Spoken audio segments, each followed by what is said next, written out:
In today's episode, we're speaking to Mark Murphy. Mr. Murphy is an accomplished CEO, author, speaker, motivator, and podcast host who is transforming the financial planning and wealth management industry with his innovative and forward-thinking approach.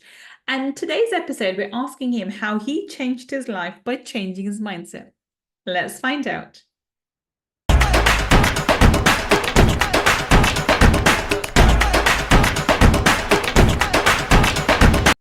Welcome. This is Gull Khan, your money mindset expert. And today I'm so excited. We have the amazing, the wonderful Mark Murphy. Welcome, Mark.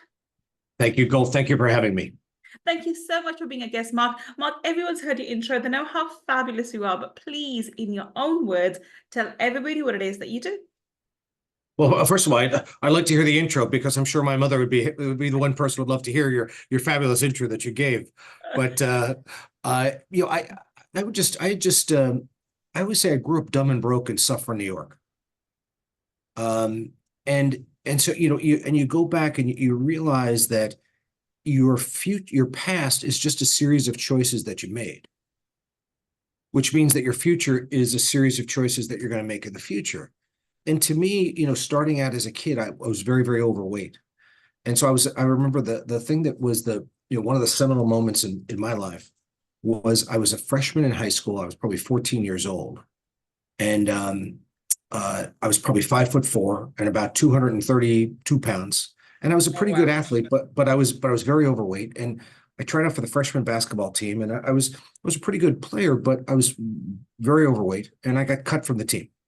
And a lot of people get cut from it, so I didn't make the team. And I sat back and I remember saying, this was not acceptable. I went home pretty depressed, and because I thought I was going to make the team. And I went home and I made a decision probably that night that I was not going to take it. And what I did is I started to become a long distance runner. And by the time I was a sophomore, I was 5'9". I was down to about 195 pounds. And I made the JV team. That's the sophomore team. And by the way, I was far from a star. I was probably, if there were 15 people on the team, I was probably the 14th man or the 15th man. I would get in when we were up or down, 100 points with 22 seconds left in the game, kind of thing. I didn't play much, but I was on the team and I practiced and I did that. And I just kept working and kept working and kept working. And I would work not only on getting myself in the best physical shape I could be in, but I also worked on the mental things. Like, as an example, I knew I could defend people. So I would try to watch the other best players on the other team and find out where they wanted to score. And I would make sure they didn't get to that spot on the floor. Or I would just hustle more than anybody. I had scrapes and bruises all over my body. And then by the time I was a junior, I made the varsity, and I was probably a 6th or 7th man. And I never started a game until I was a senior in high school. And so ultimately, seeing that, and by the way, I had a very good senior year, but the idea that what that proved to me is the thing why that was such a seminal moment. It was a seminal moment because I always say, Gull, you never want to solve one problem when you can solve 3 or 4. Of course. So one of the things that experience taught me is it taught me of what I need to do to take care of myself and be the best, be the best version of what I could be, not only physically but mentally. And I realized that from that point on, I didn't believe in competition, although I'm psychotically competitive with myself. That I was not competitive with other people. I believe that I was going to be the best version of me. That's the best combination to have. Best combination to have. But the second thing that came out of it that was so wonderful is it allowed me from that point on to be the biggest cheerleader for everybody else, because I'm not competing against you. I'm competing against the best version of me. So if something good happens to me, Gull, I want something great to happen to you. If I have $1, I hope you have $100, And so the idea, it freed me to then always be at my best when I'm serving others. Absolutely fantastic. So you still haven't told them what is it that you do? Oh, so then went to Indiana University, went to the Kelley Business School, and a very good business school there. I was able to get in based on some good test scores, and I went through the Kelley Business School. And when I graduated, they offered me. There was a firm that came to me, a financial services firm, that offered me $1,000 a month. That was I took the job because it was $1,000 a month more than I was making. In fact, it wasn't really even a salary. It was a draw against commission. So I've never had a paycheck since I graduated college. I think my last paid job was as a bouncer at a bar, and checking ideas and getting in fights. But that was many, many years ago. I don't know how I'd fare now. I'm an older gentleman now, but I still think I could fight. And I think the idea is that it gave me that opportunity, and quickly what I realized when I grew from that company exists today, and I founded a company called Northeast Private Client Group. And when I started that, Gull, I thought we'd be successful. I thought we'd make money, but I realized that this was my vehicle to make other people's lives better. Mm. And that's always what I focused on. And so what I am is a key business strategist, critical thinker, financial advisor to entrepreneurs and entrepreneurial thinking people. And we're known as the people that help people create multi-generational wealth. And so I built a business to go do that. But even more importantly than helping people create multi-generational wealth, we help people create a life by design. That ultimately that success in life, that money can do a lot of things to help you with success, but that doesn't make it a successful life. And so, ultimately, I think part of the thing is to stick back and say, hey, just are you making the right investments, or are you paying the right amount of tax? Or are you doing all those things? Those are all very important. But the most important thing is to have the impact and have the type of life and have the kind of things that you want to have, because so many people have limiting mindsets in terms of, they think to create all this wealth, I have to give up health, or to give up, or to create health, or to create wealth, I have to give up love, or I have to give up, happiness or other things. And I think that ultimately, with the right advice and the right coaching and the right belief systems, I believe you can have it all. And if not, you should die trying. I agree with absolutely everything you just said. Absolutely. I think we're very much in alignment with values. I do believe that when you're in competition with yourself, then you're not bothered about what somebody does have. If anything, you want to encourage everyone around you. I want to do well, and I want everyone else to do well too, because I want them to be their best version of themselves. And it could be that you want to have this house or this car, and somebody else wants to have a different lifestyle. But whatever they want, you want them to have it and for them to work for it. So I completely agree with that. And I encourage anyone who comes into my path, be it somebody who's doing the cleaning in one of my companies, or somebody, one of my daughter's friends and so forth, I give them the same sort of encouragement in the conversation that we have with them, and to make the best use of their time on the planet, to be the best version of themselves and to live their best life. And I completely agree. And I think this is I think a lot of people, my time working as a mindset coach, especially around money, a lot of people have associated money through teaching, through bad programming, through books and other things that's been passed on through generation, to associate money with wrong things, with being selfish, with being arrogant, with being, oh, you're materialistic and so forth. And the idea of being materialistic is somehow dirty. Why? We live in a materialistic world. How can we survive without, materials? So I think it's great that you're teaching people to gain the materialistic goods in this life, but not at the expense of the other parts of the life. Because I think to have abundance, you need to have abundance in your health, in your relationships, and your money. It can't be one or the other. It has to be all three. If you lack any one of those three, you're not abundant. You're poor. And you need to get out that mentality. You can't be, there's no point being wealthy with poor health. There's no point being wealthy and healthy, but without relationships. You need to have all three. And I promise you, and I'm going to be very controversial when I say this, there is no point you being healthy and having good relationships and for that to survive without money. If you struggle with money, sooner or later your health is going to give up, and so will your relationships suffer too, because it's part and parcel. You need money to survive on this planet. So therefore, we're totally in agreement. Tell me, go on. Go ahead, please go ahead, Gull. I was just saying, I wanted you to go back, because you just skimmed over your childhood. I wanted to, go back to your childhood and say you grew up poor. I want you to give us a bit more elaboration on what kind of environment did you grow up in? What kind of mindset did you grow up with? And how did you change that mindset over the period of years? Well, I just think at the end of the day, and it sounds more like a therapy session than a podcast, But I think that ultimately, when you sit back down and what you realize is when you see people around you having a scarcity mentality that you can't do this, you can't do that. The thing to me that's always a trigger is if you tell me I can't do it, something that it's going to be done. That's just how I'm wired. But I think that it was very hard to sit back and say you can't do what other kids are doing because your parents can't afford to go do that. Mm. Or you have to say no, or you have to think that you're less than because you can't afford to do things that other kids can do. And not that we were dirt poor, but we were certainly middle class or less. And the idea is that one of the things I think, Gull, is that people that have just enough, to me, are some of the most selfish people in the world because they have just enough for themselves. Yeah. And so the idea is one of the reasons to create great abundance, I think it's the opposite of selfishness, is because when you have great abundance, then you can help so many other people. 100%. Oh, I couldn't agree with you more. This is the concept that I sort of drum into my kids and everybody else's head. I think my kids don't understand this fully, but other people around me. If you have £100 and you need £100, you can't give that to somebody else. You just physically cannot. Whereas if you want to help someone, you have to help them with your hands, with your time and your hands. That's it. That's all you can do. That means you can only help people who are close to you with your time and your hands.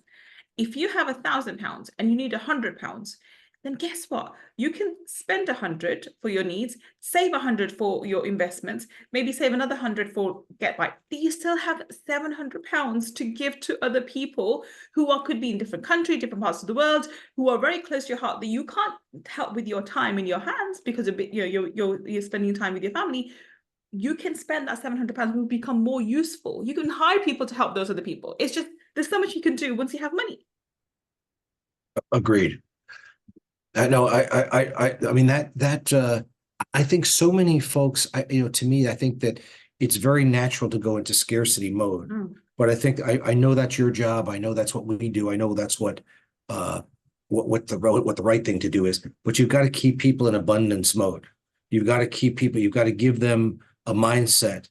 To me, I always say it's all BS, where a lot of people know what BS is. But in my vernacular, BS is belief systems. Okay. It's all about belief systems that are there.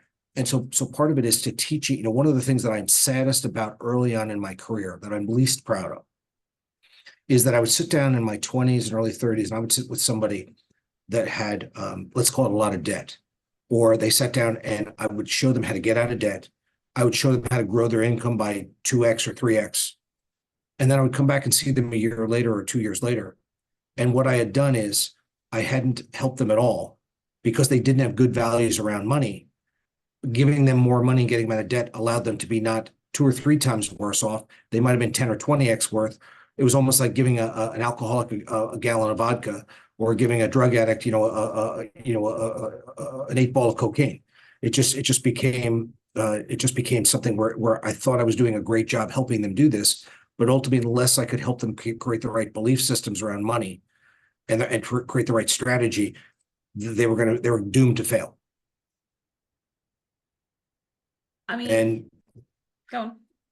No, and so I think part of it also is that there are so many people that are sort of victims. Victims meaning the career was chosen from them by their family, or they graduated from university or college and they said, I got to get a job, and I got a job, and I kind of took this random path. And I think part of it is trying to create as many rules as you can for people to almost give them a scale to weigh the decisions that they have.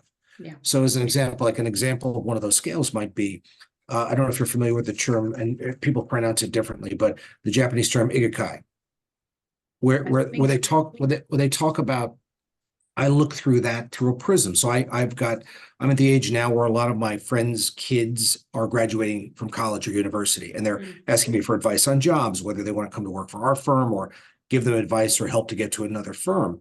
And I say to them this: here's the 4 questions I'd be asking myself. The 4 questions I would be asking myself, and I would not be a yes to 1, even a yes to 2, or even a yes to all 4. I'd want to be a hell yeah to all 4. And the 4 questions I ask myself are, am I passionate about this? The second is, Am I good at it? The third is, does the world need that product or service? And the fourth is, can I get paid to do it? And so part of that is there. And I think, that ultimately, if you trade, if you do things just for money and you chase money, there's never enough. Yeah. And that's the, and that's the, that, so, and help them put kind of mindsets and rules around those sorts of things. Does that make sense to you? 100%, 100%. I think what you're saying is, which I've seen in my, when people come to talk to me and they say, I want money, and I look at their life choices and where they are, they've let things happen by default. They haven't made a conscious choice about where they're going to live, what kind of work they're going to do, what kind of income they want to have, even to the point of what kind of spouse they're going to have, end up marrying. They met someone at the bar and they've took a fancy to them and they've gone and whatever. And I mean, people blame money for all the time. Poor money, it gets blamed for divorce all the time. I look at it and I think, actually, no, you didn't put conscious thought into who you're going to marry and whether the values were aligned or whether you grew into the same people. You probably grew apart because you had different values to begin with. And as those values increased and, you end up having a different path in terms of who you are, that's why people part. And there's miscommunication because of it. I think what you're saying, it aligns with me so much, because you do need to make a conscious choice. And if you can give people graduating from universities making those conscious choices now, rather than actually finding out they've made choices being made for them either by default through their jobs that landed on the path or the families, and they can create a life by design, they'll be much happier. And money has to be a part of it. You cannot have a happy life without money. I just don't see how anybody can, unless you want to live on be a farmer and farm your goods and get whatever. Even then, you need a certain amount of money to be able to get by and to get on with things. So tell me, how do you, when someone comes to you and they say, well, you made it, why, and what's the difference between you making it? And here's another personal question. How many siblings did you have, and what are your siblings, in terms of their wealth and their life comparatively to yours? My sister passed away this past year. I'm so sorry. She was 60 years old, and she was a retired school teacher. And I think she and my brother-in-law, their kids lived relatively modestly. And I mean, not a wonderful middle class lifestyle. Yeah, I'm sure. But here's my point. When you look upon her life choices, and I'm sure she was happy, I'm not doubting that for a second, but if you compare her life choices to yours, what made yours so different? Is that ultimately everybody has a story, and the story that you have has to serve you. And I think so many people, when you listen to their story, if they're not going to get changes in their life unless they change their story. You take a look at, and most people don't have those Herculean things to come through. Like we always know that story of, the woman with 10 kids who did this, or the person with one leg who did this, or no legs, or, everybody's overcome incredible odds. I mean, we were all inspired by those stories. Most people don't have those kinds of challenges. I think what they have to do is they have to change their story, and their story must serve them. They've got to be focused. They've got to be disciplined. They've got to fall in love with the mundane. They've got to get up every day with that in their heart. I think the other thing I also listen for very carefully, because remember, as you know, as an advisor, the good ones tell, the great ones ask. Yeah. And so you're always listening to, are there blaming? Is there complaining? Is there excuses? One of my criticisms about the younger generation, I'm sure every generation had it around the young generations, after them, is they think they're entitled to all of these rewards. Oh, 100%. I think anyone after millennials, the new generation, that the last couple of generations, all they blame is the parents, and they feel entitled to everything. They should be given that. It's that they're not willing to do the work necessary. They're willing to show up as average and expect extraordinary results. And ultimately they're such snowflakes because they've been so protected. That I think the lesson that you need to learn is that in life is going to knock you down. You just have to get up one more time than you get knocked down. I mean, most people, when they have any adversity, they want to sue somebody. They want to get under a blanket and with a pint of ice cream and hide from the world. And the idea is that, where's the grittiness? Where's the ability to say that I'm not going to take that? That's not going to be my story. I'm not going to be one of the victims. That's part of the problem, I think, of the culture in general. We've created a culture of victimhood, whether it be any minority group of any kind, women, people of any kind. That ultimately, I think that we can do two things: that we can right injustices, and we can make people empowered rather than victims. And 100%. because the idea is that I think that you need to be able to do both, because if you don't right injustices, that's not correct. But also at the same time, if you don't empower people and you make them victims, they will never reach their full potential, or they'll never make the kind of impact on society that they could, or never have the things they want. 100%. I mean, I couldn't agree with you more. So as a woman of color and Muslim woman, I always say that I always dispute with that, because I think Muslim people have an added discrimination, especially in today's society. So let's be honest about it. And I have, as a brown girl, growing up, and then as a brown woman, I faced discrimination, racism throughout my life. And plus, keep in mind, I am a Muslim brown woman, so I have discrimination, but within my culture, my own thing, my own family, not my immediate family, but my extended family. I have to say, my immediate family, my mother and brother have been phenomenal. I mean, especially later years. My mom passed away when I was 21, so I didn't get to experience her support in the later years, but I know she would have been my biggest cheerleader. But I could have used that as something to, oh, poor me and whatever else. And I went through. So sorry, I think there's someone at the door. Give me 1 second. Sorry, Karen, I'll start with this again. Give me 1 second. I'll come back to this point. Just give me 1 second. Absolutely. Sorry, Karen, I'll just start that again. Yeah. So as a brown woman of color, I faced discrimination, not just externally, but internally. And I actually went through not one, but 2 abusive marriages. So in my culture, 1 divorce is bad. 1 divorce is like, it's always the woman's fault. It doesn't matter what the man do. It's always the woman's fault. And by the way, it comes even from my extended family. My extended family thinks, so what if he's cheating on you? So what if he's beating you? He's a husband kind of thing. Not everyone, but some of them. So I faced incredible discrimination, incredible stuff from my externally and internally, from family and outside people, because of my color, because of my race, and because of being a Muslim woman, right?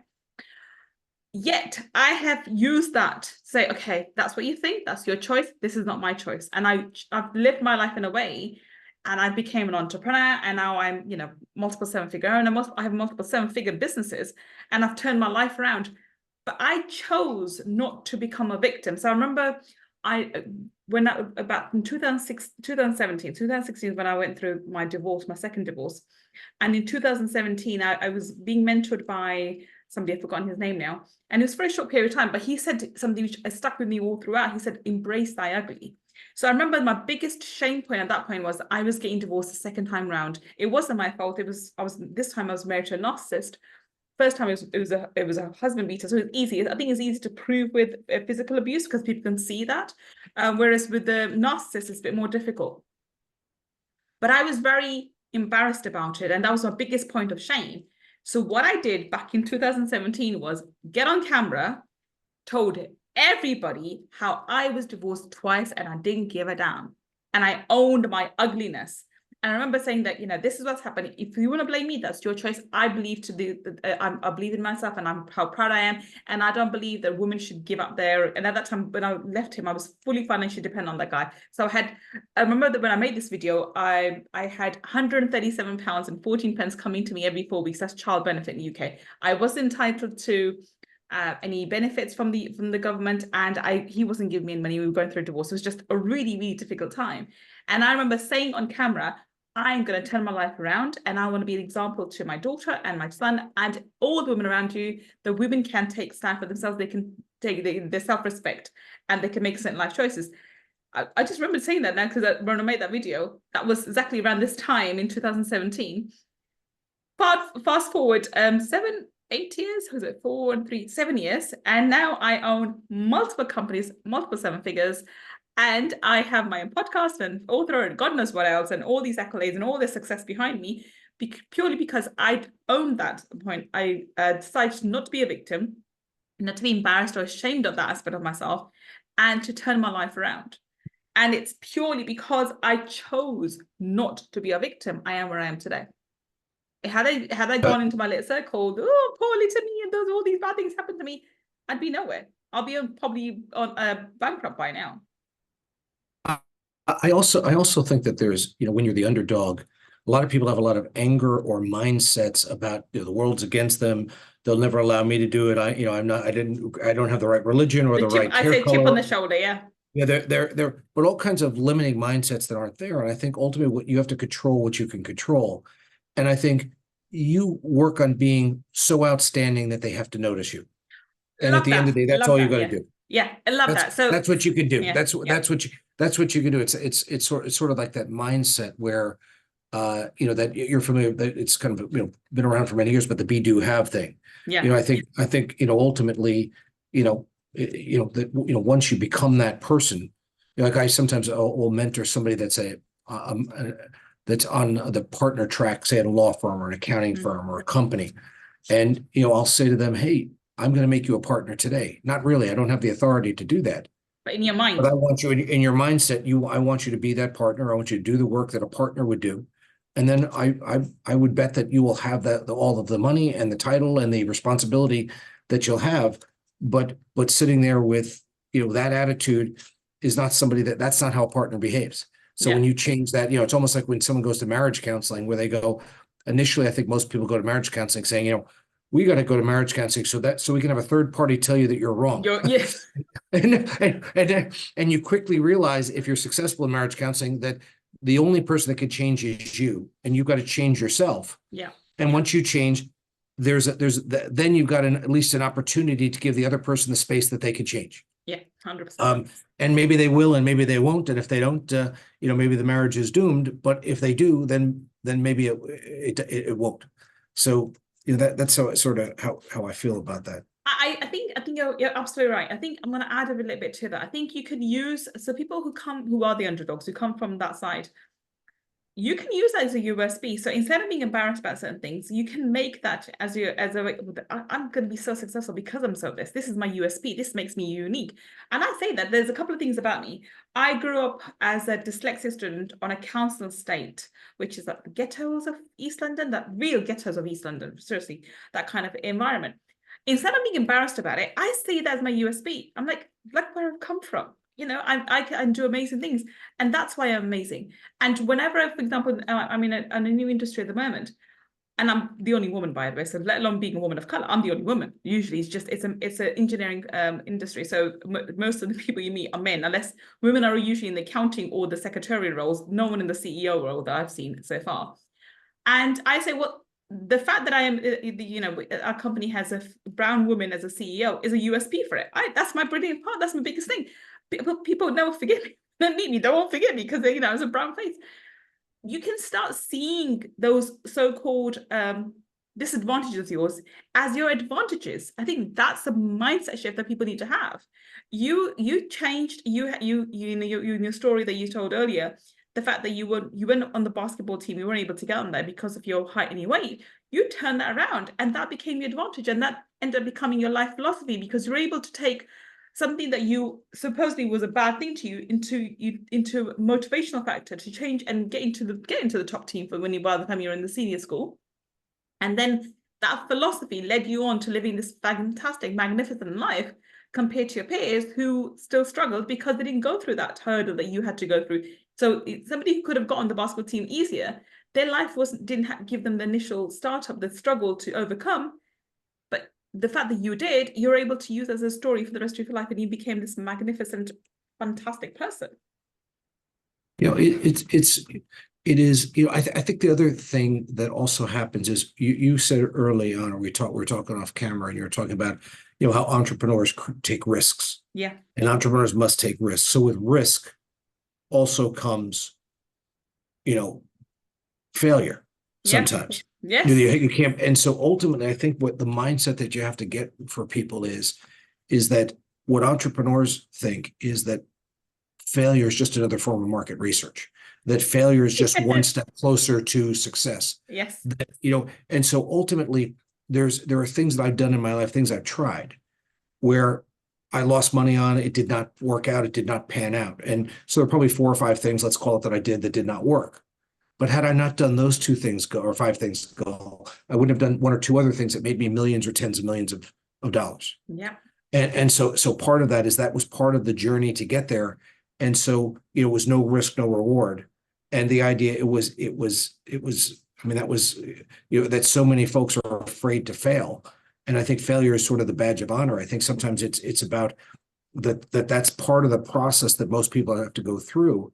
And sometimes I think when people catch lightning in a bottle immediately, it gives them a false sense of the golden touch. Yes.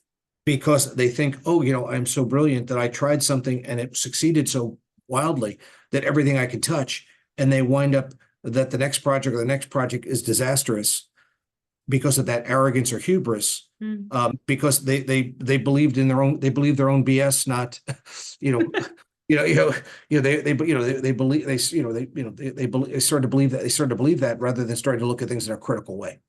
100%. 100%. Okay, so we're going to wrap this episode up now. What's your parting advice to someone who is the underdog at the moment and does not come from wealth, and is someone who, who's thinking, okay, this sounds great from Gull and Mark, but you guys have done it. How do I get started? What do I do? How do I reshape my mindset? And essentially, how do I change my mindset to change my life? I think that the number one job of an entrepreneurial thinker is to protect his or her confidence. That ultimately confidence in life, not hubris, not arrogance, but confidence in life. And I think that ultimately people are spending too much time grinding, meaning through just hard work, you can get a 1x, a 2x, a 3x return on your intellectual capital, on your business, on other things you can grow.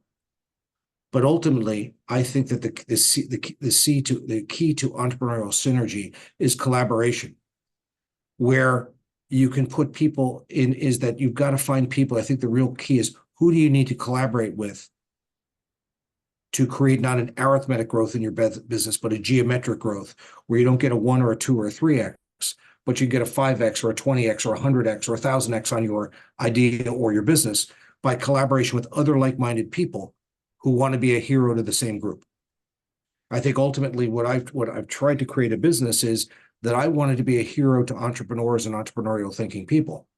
And so what I've searched for the last 30 plus years is to collaborate with people that wanted to be a hero to the same group.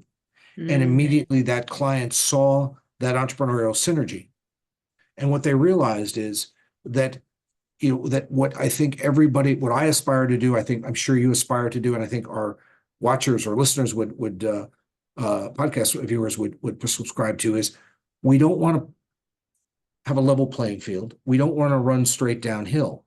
What we aspire to do is play in a competition-free zone where the only place that person can get that experience is by working with your firm. And that's and so that's where I think that that mindset goes. I always say I'm not afraid to be different. I'm afraid to be the same. And so how can and there's I have a lot of sayings. There's not in life there is no finish lines. There's only milestones. And so the idea is, how do you help people cultivate that mindset so that they have the opportunity not only to succeed for themselves and their family, but I think at this point in my life, what my goal is to change and positively impact the lives of at least 100 million people.